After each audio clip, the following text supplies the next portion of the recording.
Hey there, dear listener. If you enjoy this creepypasta and you're tuning in through a streaming platform, I'd love it if you'd start following this channel so you don't miss any future episodes. And if you're listening it on YouTube, I'd appreciate a subscription and a like. Enjoy the listen. I agreed to be a cemetery watchman for one night. I'm not sure I should have. I felt as though a weight was lifted from my shoulders as I walked out of the testing room, where I had just taken my last final of the year and was greeted with beaming sunshine and a cool summer breeze. Though the walk back to my house was long, I enjoyed every second. This was my most successful year at university yet. I finished most of my classes with an A, on top of having completed multiple internships, the latter of which had wrapped up just a few weeks prior. I was ready to celebrate. You know that feeling of having a cloud over your head, reminding you of your responsibilities and impending deadlines? Well, for me, those were all fading away, all but one. I had been trying and failing to secure another internship or job for the summer. This had occurred to me once again while on my victory walk home that morning, ruining the overall mood. My thoughts turned away from thinking about how I would celebrate the end of my classes and toward how I was going to find a job. By the time I had made my way off of campus grounds and onto my street, my pace had slowed considerably as my mind became preoccupied. My gaze happened to drift to the cemetery on the other side of the street, something I often looked at while passing by. It had always felt out of place for me, sitting in the middle of apartment buildings and houses occupied by mostly students. Though, it wasn't just its location that felt odd. It has to be the most fenced-in cemetery I have ever seen. The fencing that surrounds this square plot of land is about 8 or 9 feet tall, and its quality is no joke. It's safe to assume that whoever put it up meant for it to be more than a marker of the cemetery's borders or for decoration, with the exception seemingly being the ominous-looking gargoyles at each corner. The fence was most certainly built to keep people out. It was on this towering fence where I had noticed a new sign posted, and though I had still been across the street, the giant "Help Wanted" text was more than readable at that distance. I had never seen a single sign posted on the fence before, adding to my curiosity. I crossed the street to get a better look. As I approached the sign, I quickly made out the limited text that remained. See security booth inside for details. I glanced around the sign where I could make out the silhouette of a man inside the small wooden booth. Without hesitation, I proceeded inside.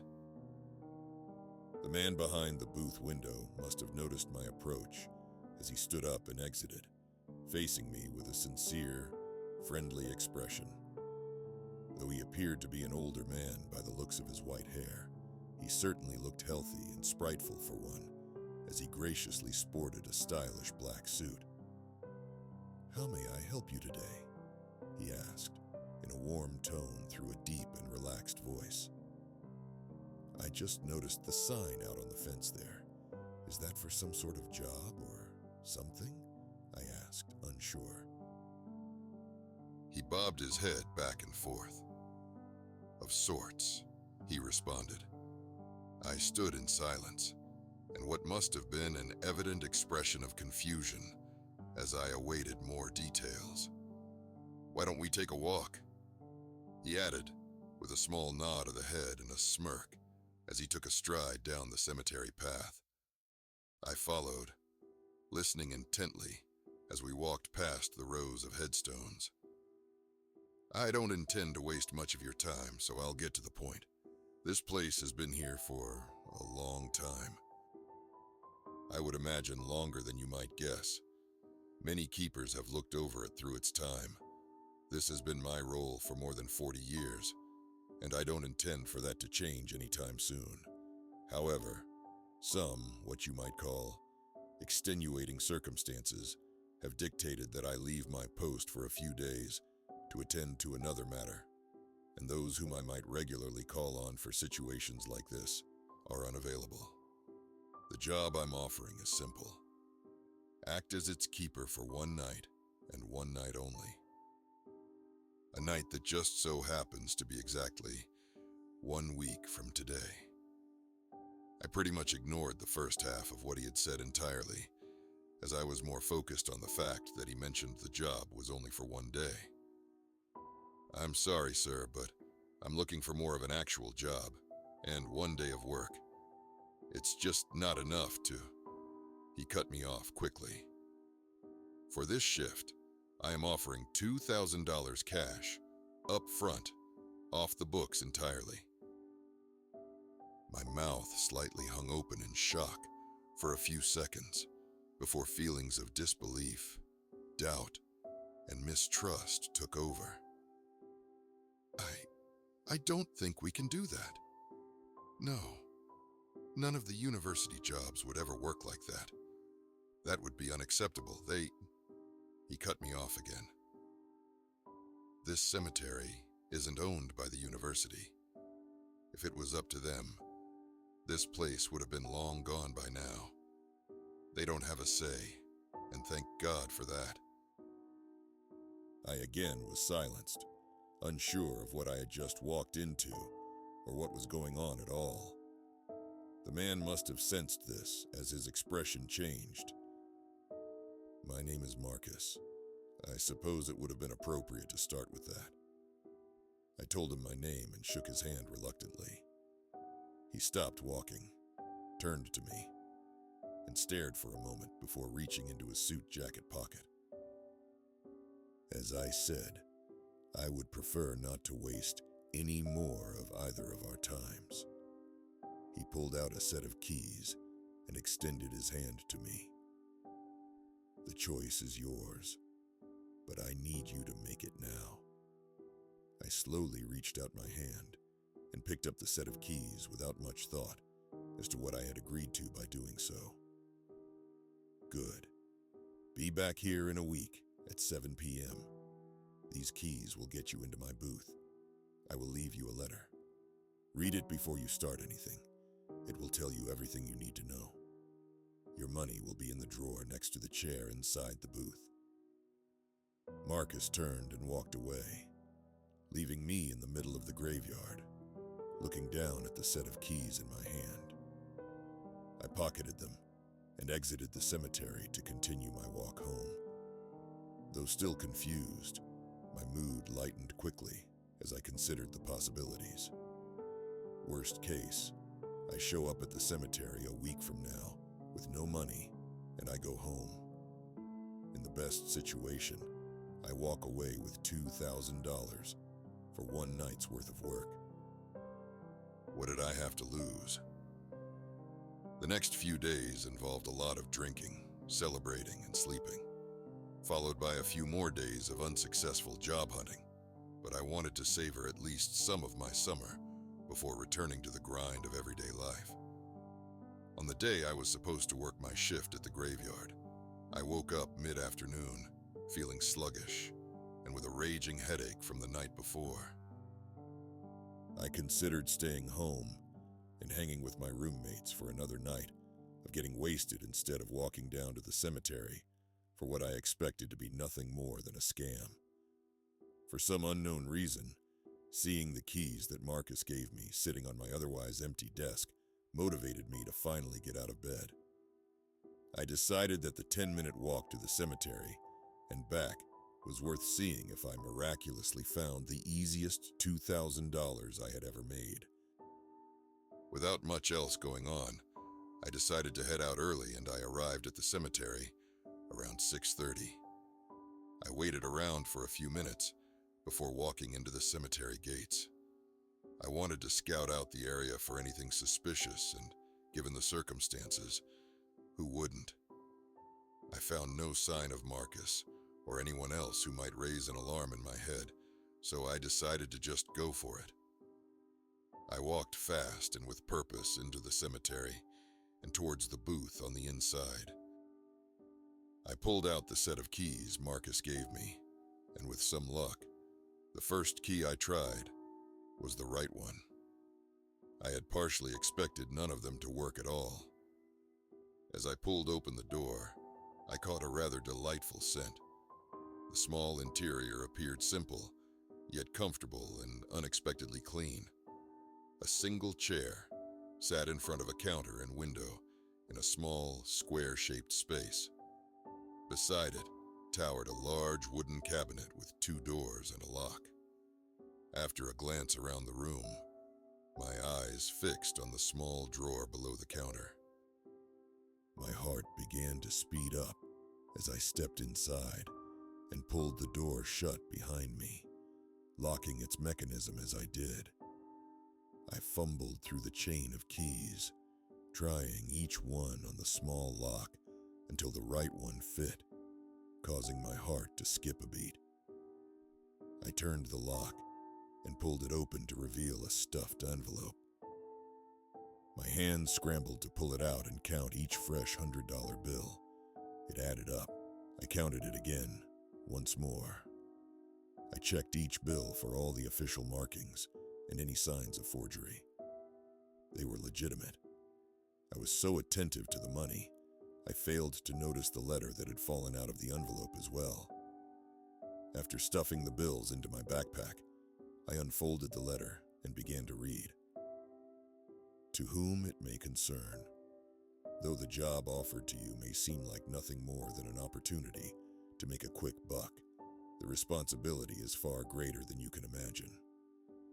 Below, I have left a list of rules. Each is to be followed with extreme care and attention. There are few burial sites in the world as special as this one. The most important thing to remember is simply this: no one good has ever been buried here. Number 1, the gate. This cemetery has one gate, the only way in and out. This gate is to be closed by 8 p.m. and kept shut until sunrise. Feel free to shut it sooner.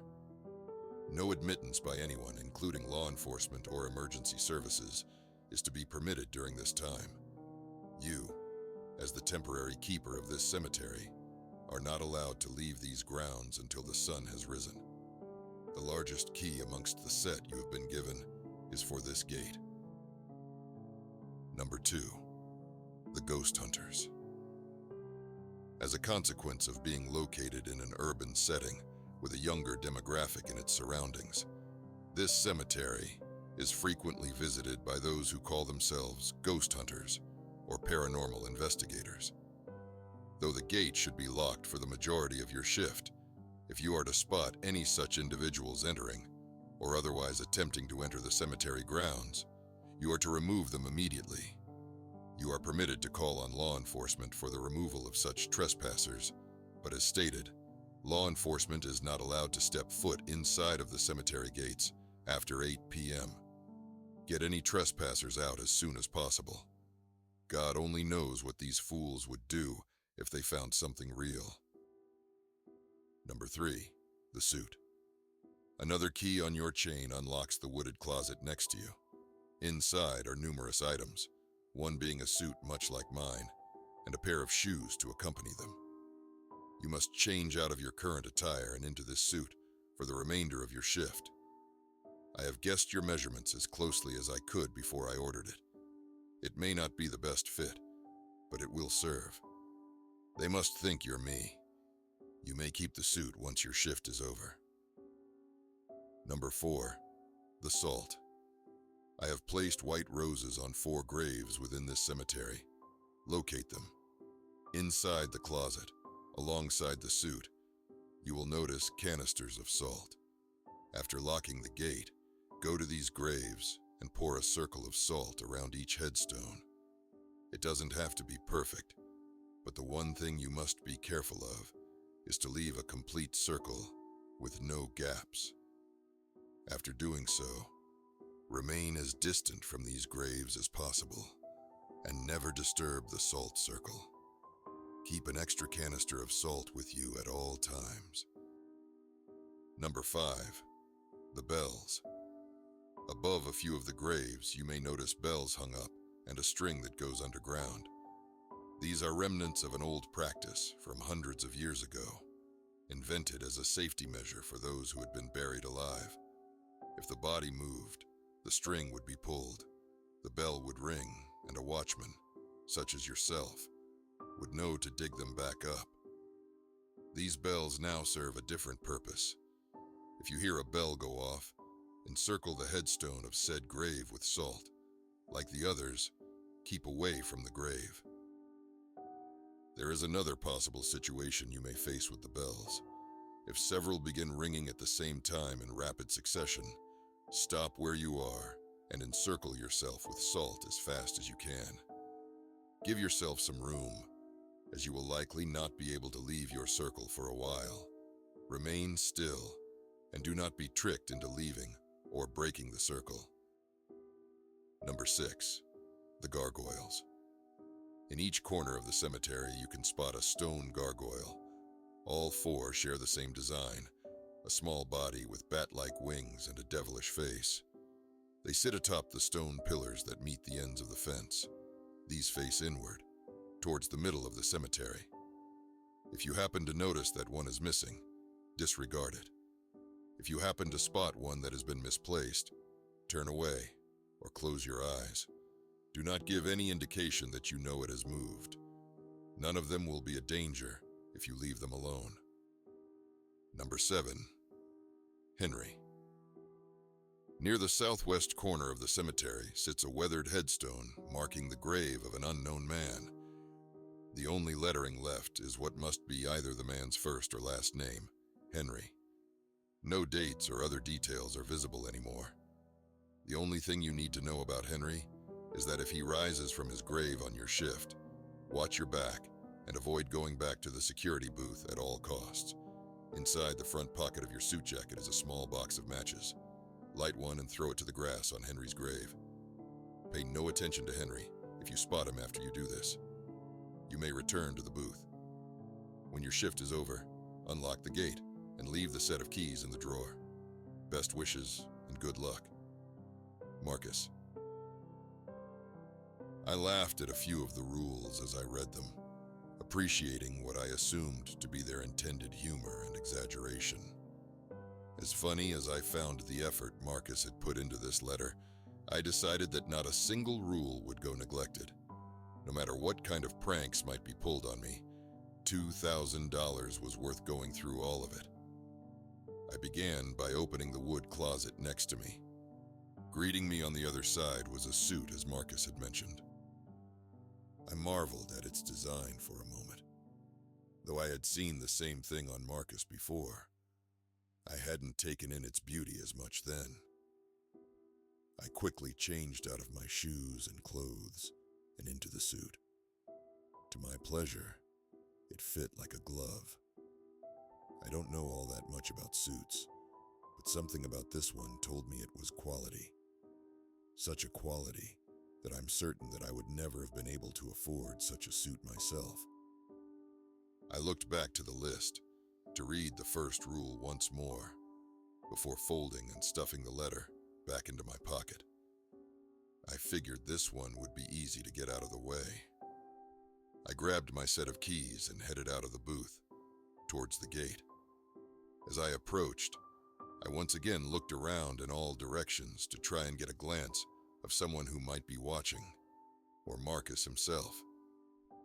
Once again, I saw no one. I attempted to pull one side of the gate shut with only one arm, before realizing that it wasn't going to happen so easily. The metal gate was incredibly heavy, and though it sat comfortably on its hinges, pulling it shut took all the force I could muster.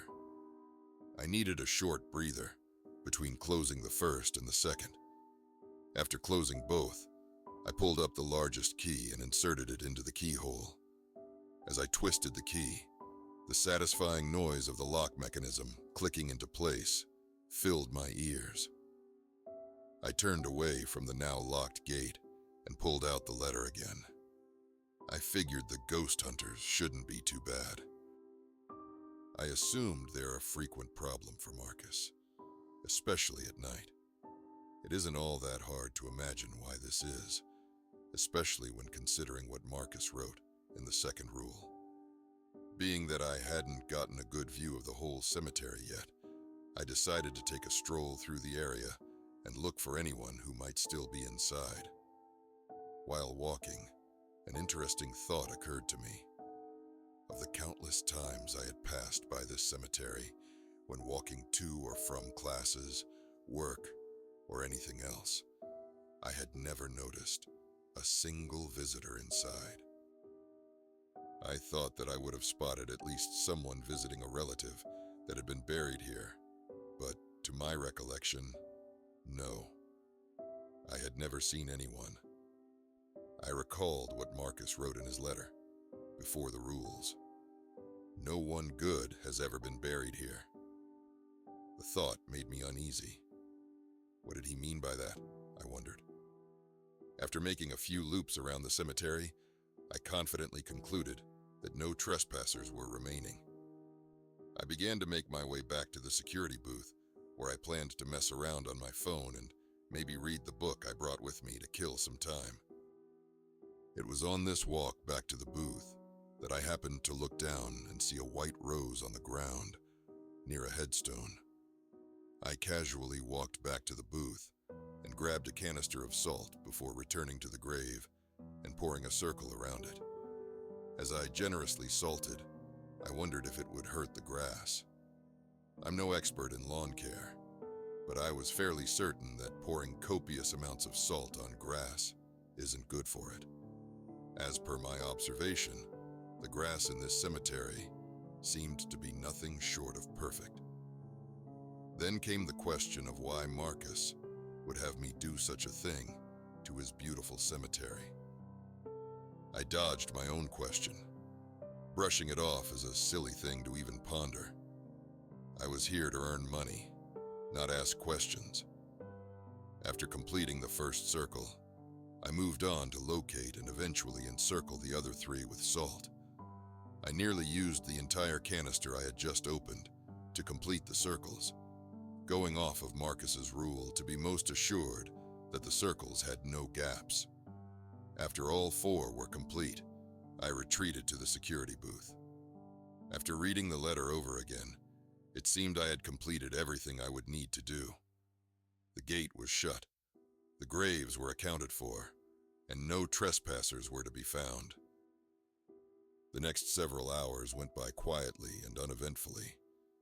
I played around on my phone, texted a few friends, and read a couple of chapters in the book I had brought. I decided against zoning out and listening to music, not because I believed a corpse was going to pull the strings on a bell, but because I didn't feel all that comfortable sitting in a dark cemetery, alone at night, sitting in a lit-up, tiny little booth. Eventually, I got bored of sitting around and took a step outside of the booth to get a breath of fresh air. A cool night breeze greeted me as I exited the booth. With the buzz of the light inside no longer clouding my hearing, the only sound to be heard was the soft chirping of crickets. I leaned back against the booth wall and began to take a long sip of my energy drink when the sharp, piercing sound of a bell broke the calm silence and scared me half to death. I dropped the rest of my drink and spat out what remained in my mouth. The sound came from a few dozen feet away, but I couldn't see its source in the dark. I retrieved a flashlight from the closet and made my way over to the noise. I stopped and held the flashlight still. I stood in confusion for a moment as I watched the bell rock back and form, chiming at each end. I snapped out of my trance and chalked it up to be an elaborate hoax from Marcus meant to scare me. At least, that's what I told myself. Regardless of what was truly causing the bell to ring, I felt goosebumps begin to rise, and paranoia set in. After coming to my senses, I ran back to the booth for another can of salt. I hurriedly returned and poured salt around the headstone. The instant the circle had been completed, The bell stopped.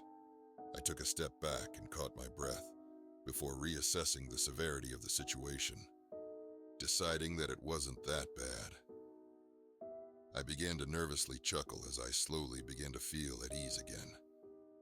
I turned away from the grave and took not more than a few steps before the bell began to ring again. I turned back, feeling tense again, as I watched the bell swing back and forth, and terror began to fill me.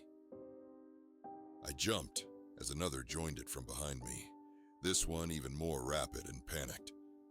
I didn't have time to process it before another joined in from down the path. Another on the opposite side. Only seconds passed before there were 5, 6, 7. The combined chimes of the bells culminated in a deafening collection of noise as they seemed to synchronize. Though Marcus's rule never said it explicitly, I could feel that the bells weren't a danger themselves. They warned of something that was on its way. I quickly opened the canister of salt and poured a circle around me.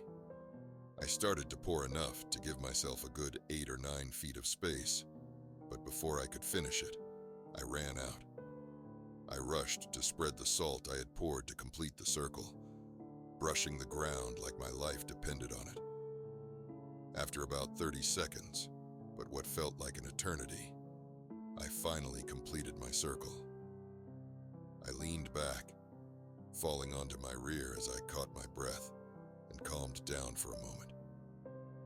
I took deep breaths, trying to calm myself down, when every single one of the bells stopped at once. The entire cemetery went silent. Not even the chirps of the crickets remained. I felt compelled to hold my breath to avoid making a noise. My eyes darted all around me, and I kept my head on a swivel, fishing for a sign of something. This silence alone sent me into a panic, and I began to hyperventilate where I sat. I knew something had to be watching me. I felt like I was being watched all around, yet I couldn't see or hear a thing. Eventually, my eyes made their way to the corner pillar of the fence in front of me. My heart skipped a beat, and a shiver rolled down my spine as I noticed the gargoyle statue that had been at the top was no longer there. I stood back up and shifted my gaze from one corner to the next. All 4 were gone. I didn't have time to process it before the sound of harsh scraping captured my attention. I shined my flashlight to the other end of the path. Behind a tree, I could spot grass being disturbed and dirt surfacing on the side. My first instinct was that some sort of gopher had made its way into the cemetery. That idea was shattered when a large mass emerged quickly from the ground behind the tree. The dirt that crumbled and fell from around it was the only thing I could see from my position, and I dared not leave the circle. Everything was silent for a minute or two before sharp clicking emitted from behind the tree and a figure emerged. A corpse that was rotted to the bone was limping its way in my direction with robotic-like movements. When I say limping, you might imagine it moved like a slow old man. No. This thing made it through the entire main path of the cemetery at a sprinting pace. As it approached, my flashlight fully illuminated the monstrosity. Blackened pieces of flesh, reminiscent of putrid meat that looked as though it had been shredded to pieces, were crudely attached to the ashen-colored bones. Translucent, pale, string-like tendons hung loosely from the corpse and thrashed around as it closed in on me. From its rib cage, shriveled organs dangled and moved in the open. Its skull, with the same ashen color as the rest of the skeleton, was missing a jagged piece from the top of its right side, and from its left, a horn protruded. A horn that somehow looked like it belonged. Its jaw and teeth looked to still be perfectly intact and perfectly white, but from them, a black liquid oozed and dripped to the ground as it walked. As it approached, I looked around me for something to do, somewhere to go. My feet shuffled back and forth, aching to run, but I restrained myself from leaving the circle. It kept its pace until it stopped dead in front of the salt circle, mere feet away from me. I had to catch my balance as I nearly fell back and out of the salt circle, dropping the flashlight from my shaking hands in the process. Again, everything fell silent as the jagged bones from the feet of whatever this was stood on the very edge of the circle. I didn't believe my little circle was going to keep it out. I lost all hope entirely, and despair overtook me. I cowered and ducked to my feet, holding my arms above my head as I looked at the ground, preparing to be struck down at any moment, accepting my fate. Only seconds passed before the feeling of a strong wind swooped down from above me. A crashing sound from a few dozen feet away from me followed. I reluctantly raised my head. My gaze met the stone wings attached to the back of one of the now standing gargoyle statues. The flashlight on the ground illuminated what was beyond, enough for me to see the other 3 gargoyles standing in identical positions around the corpse, which was now flat on the ground, seemingly having been thrown into the tree behind it from where it crumpled. Remembering Marcus's letter once more, I pulled it out with my trembling hands and read the 6th rule. Turn away and close my eyes. That's all I had to do. And so I did. I heard bones crack and snap, and stone pound into the ground with a shock I could feel beneath my feet. I heard flesh being torn away, like the membrane from a rack of ribs. I heard liquid spurt and splatter onto the grass like water from a sprinkler. I only looked back when the sound ceased. One gargoyle remained, its arms holding what were now disorderly remains, the deformed, detached skull neatly placed on top. I looked to the corners of the cemetery to see the other 3 gargoyles had made their way back to their original places. I turned away from the remaining gargoyle. I picked up my flashlight, and after a moment of hesitation, I finally took a step outside of the salt circle. I was still very much shaken by the quick sequence of events, but I concluded that the gargoyles weren't here to hurt me, or at least that I would be fine if I stayed out of their way. I let out a deep breath and felt the tension leave my body while I walked back toward the booth. I made it halfway there when the hair on the back of my neck stood up. I felt myself tense up again. Somehow, I knew something was wrong. Somehow, I knew someone was standing behind me. My intuition was immediately confirmed by a sinister laughter that crudely broke the silence. A mischievous voice whispered between giggles, "You shouldn't have left your little circle." I slowly turned around and shone my light on the towering man standing in the darkest part of the cemetery, between a tree and the fence. His thin, scrunched shoulders matched the level of his skinny head and bounced up and down as he laughed, something he couldn't seem to control. He looked to be alive, yet more diseased than I imagined anyone could look. His body looked deathly skinny and scrunched together in some sort of mutated skeletal structure. I couldn't see more than his arms and head, for which I am glad, as he wore an old, dull-looking outfit like a farmer. His nails were long and dirty, much like his hands. His green-tinted poisoned eyes bulged from his pale and sweaty head that hung forward. "You better run," the man said, with a playful manner, yet a sadistic and sinister undertone. 10. I stood confused. 9. My heart sank in my chest when realized he was counting down. 8. My thoughts went to where Marcus described the location of Henry's grave. I figured that must be who this is. I booked it for the southwest corner of the cemetery. 7. Though the pants I wore restricted my movement, I had never run so hard in my life. 6. He began to shout the numbers louder.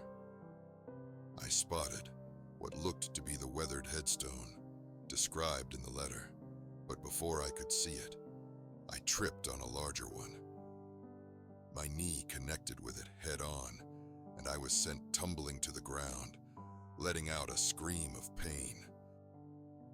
5. I glanced up at the headstone I was now laying in front of. It read Henry and nothing else. This was it. 4. I scrambled for the box of matches in my coat pocket. 3. I pulled them out quickly, but spilled most of the matches into the grass. 2.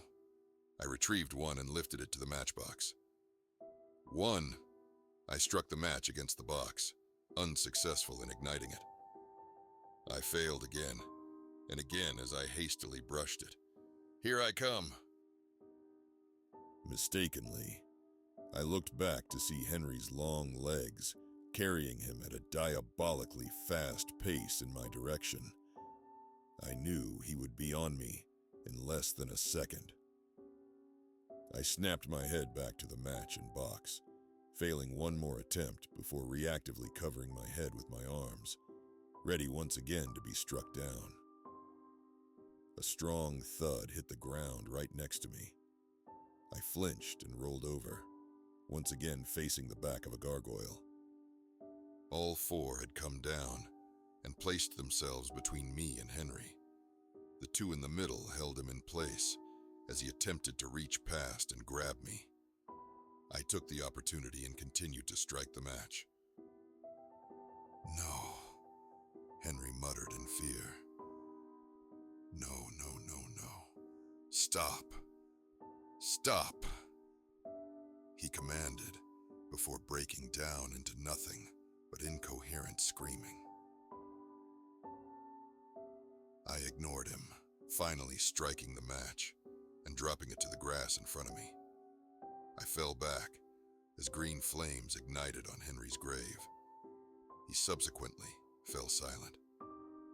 When I looked back, the gargoyles were gone, and all that remained was Henry, standing lifeless, head hanging, and arms dangling in defeat.